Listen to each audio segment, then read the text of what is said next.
We got cornerback Beanie Bishop. Questions for Beanie? So, Beanie, just start with analysis on the secondary. I mean, it's your first year here, but what have you seen first two games? I see we play hard, and obviously we're improving every week. We just have a lot of things to work on. Just getting better day by day, week by week.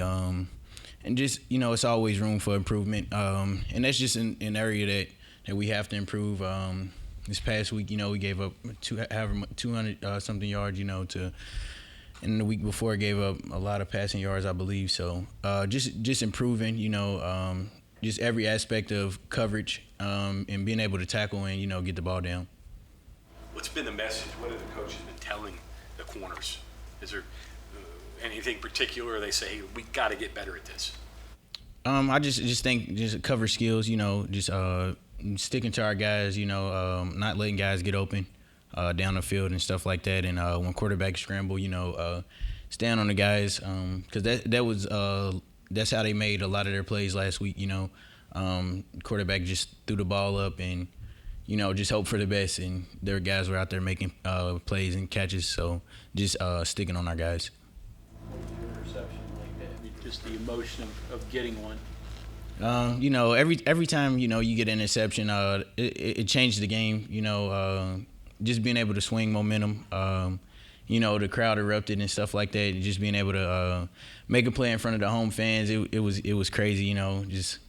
Just being able to make the play and like I said, last time I was in front of you guys, told y'all guys we want to lead the nation in takeaways, and I kind of want to be able to lead by example, and any way I can get the ball, interceptions, fumbles, any kind of way, like being able to try to change the game with that. And after the turnover, offense went down and scored, so just one of those things, it's a game changer. Walk us through that, because that was not an easy interception. When you talk about degree of difficulty, I mean, it was like Willie Mays catching the ball in the World Series all those years ago. I mean, you had to keep your head turned around, but you didn't get it around. So talk us through that. It's just, explaining it is probably sound like simple, but it's just one of those drills that we work every day. Like we work that drill every day. And it's just about, taking those practice reps, building them up day by day. And then eventually, you never know when, but eventually it'll come up in a game.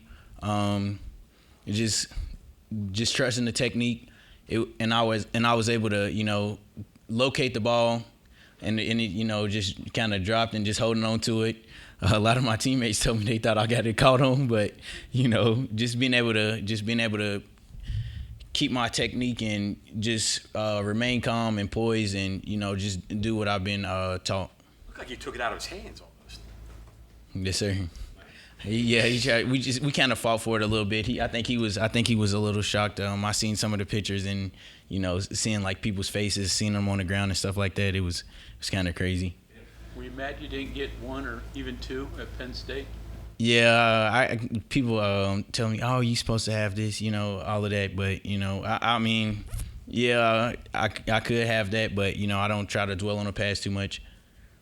Do you get a chance at all to look at any film or have any thoughts on Pitt's quarterback, Woody Kurd, and what he brings to the table? We're kind of just still, making corrections from last week, and going into this week, we're gonna watch a lot of film and then see what's the strengths and weaknesses. Watch a little bit of the Cincinnati game.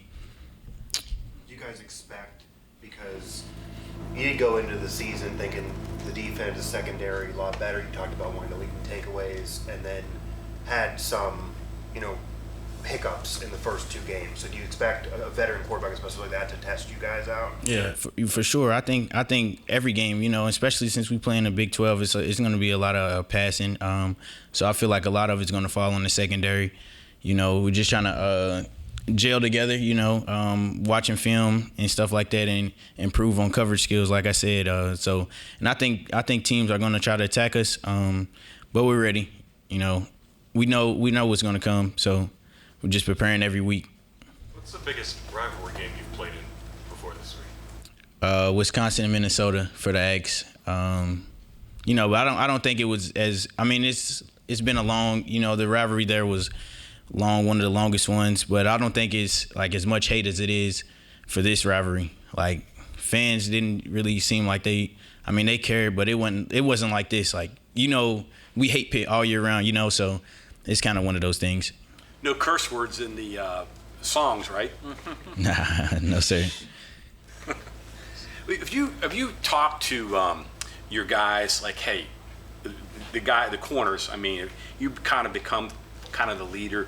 Have you talked to them and said, hey, we got to be better. We got to perform better. It's on us. We got to do that. Have you given that pep talk to them a little bit? Yes, sir. And I told guys, like, and I was telling Ruffin and some of the other guys, like, we have to trust ourselves, whenever we're able to, make plays. We got to be able to trust ourselves, instead of getting pass breakups, let's go for interceptions. Like, you don't want to, like, those average guys get pass breakups.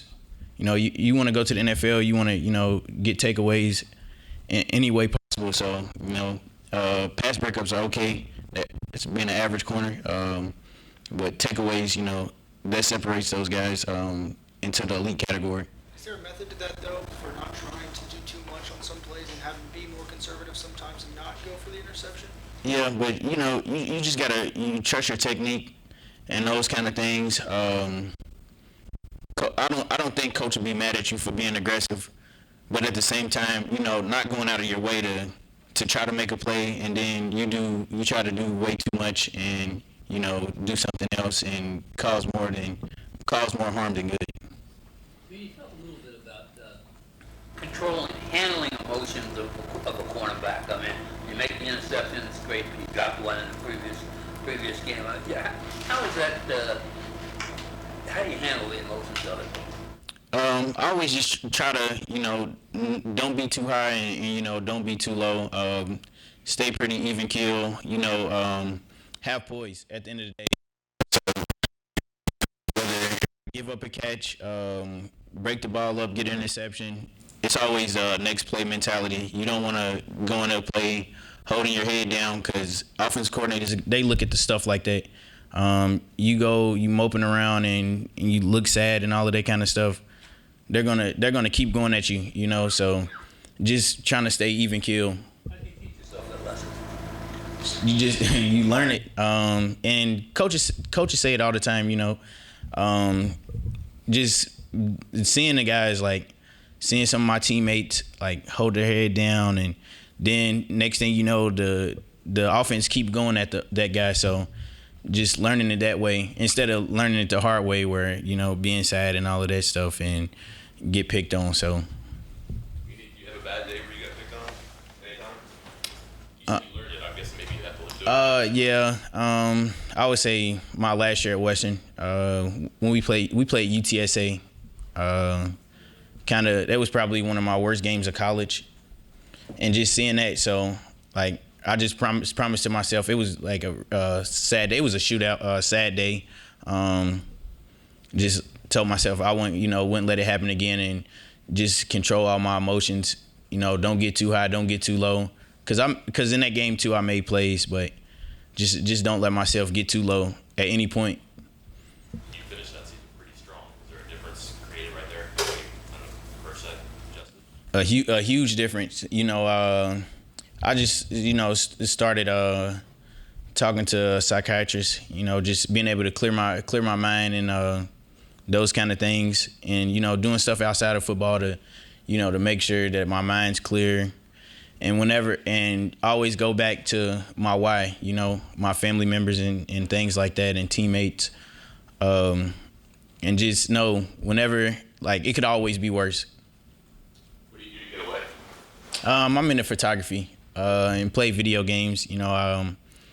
My last year at Western, I took a photography class, ended up getting a camera because one of my friends she was in journalism. So just doing that and being outside, it just kind of helps me be at ease.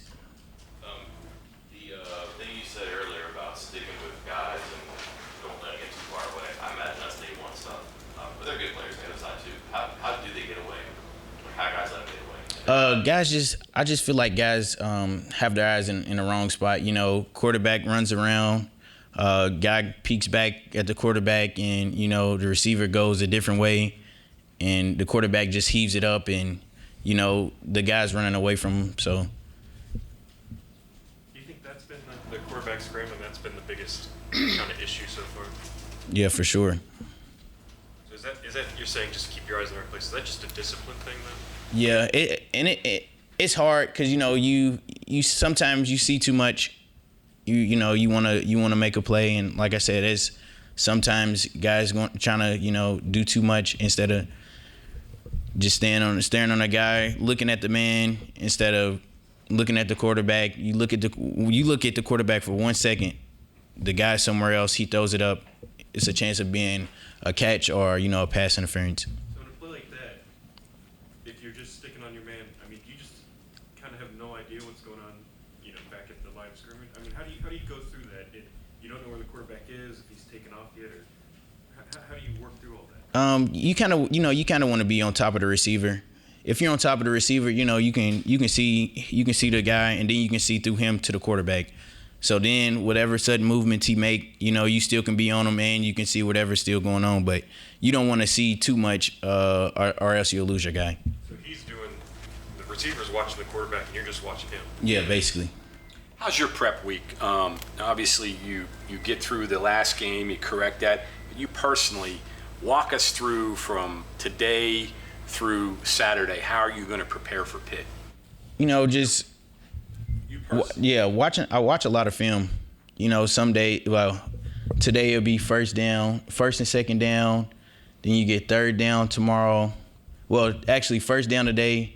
Tomorrow will be second down. Okay. Then Thursday, third down, fourth down, stuff like that. And then eventually getting to break it up, look at their top formations and things like that, top pass concepts, top runs. We already went over some of the receivers that they have or tight ends, things like that. That's how I kind of watch film. And then, staying on top of my body, doing all kind of recovery stuff like that, with all the modalities that we have downstairs. So like maybe Friday is review. When do you start reviewing all the things that you build up through the week? Is that when you start? Or? I'll say Thursday after practice, and Friday, we do like quizzes and tips and stuff like that. Okay. So growing up in Kentucky, did you know anything about West Virginia Pitt rivalry? And do players like playing in rivalries? I mean, you think about this more than just a regular Saturday? Growing up in Louisville, I didn't really hear about it too much. Not that I can remember. What was the second question again? And just in general, a rivalry game. Do you get more jacked up for a rivalry game than a normal game, or Saturday is Saturday once you get out there? I feel like a lot of guys do get into the rivalry game thing. For me, I don't really get too high or too low. It's just another opportunity to go out there and play football, But seeming that this is a rivalry, I am very excited for it. Just especially after all of the guys explain some of the history behind it and a lot of the hatred, and just seeing that, like, not only from my teammates, but like from fans. If I go into stores and go get food, and if I have my West Virginia stuff on, they're like, let's beat Pitt. Like that's the main thing. Even before the season started, that's like the focus. So yeah, I think people get excited, very excited for the game. To that end, though, is there ever a sense in your mind, and even as a leader, to help others, to make sure you don't get too psyched up, if you know what I mean, that you're just like not able to be as good because you're just too overly jacked? Is that a thing that can exist, that a player can get too overly jacked up? I think so, because some guys, get bought into the hype of the game, and then start doing other things that that's like out of their control, like trying to make more play, trying to make plays out of position and stuff like that. So yeah, I do think it's a thing, but just trying to tell those guys, just do your job. At the end of the day, you just have to do your job. You're 111th, and everything else will fall into place. Have you had games at Western that seemed like more of a rivalry game than the games you had in Minnesota? Yeah, the Marshall game, when we played Marshall, hated those guys. But yeah, that would probably be the biggest rivalry that we had. Does it usually, instead of it being just a rivalry game because it was always a rivalry, do you seem like it's a bigger game because like Marshall was usually better and that was like a big game anyway? Yeah, and we kind of, my last year there, we played those guys for the Eastern Division championship. So when we went in, whoever won that game was going to go on to play in the conference championship. And, obviously we won that game. But, the guys, even like every year before that, it's just like bad blood. Like, guys are talking crazy to each other, trying to inflict pain on each other and stuff like that. So you understand that when we played those guys in green, it was a lot of hate between us. Minnesota-Wisconsin game, was that in Madison or was that at Camp Rendell? Is there something about going into another stadium that's obviously emotional and playing on the road? Is that different for a player than playing at home, and better in a way, worse? I like it, because you're gonna have some fans at the game. I don't know how many fans we had at the game, but just going into the opposing team's home stadium and just imposing your will on those guys, and seeing the crowd get deflated whenever you make a play or something like that, it's just like a momentum shifter. And they don't have, if the crowd's not into the game, like, it makes a huge difference. Like, those guys will feel that when their crowd's not into the game, and we kind of get energized off that kind of stuff, So I like playing rivalry games at the opposing team stadium. What felt better, beating Wisconsin in Madison or beating Marshall in Huntington?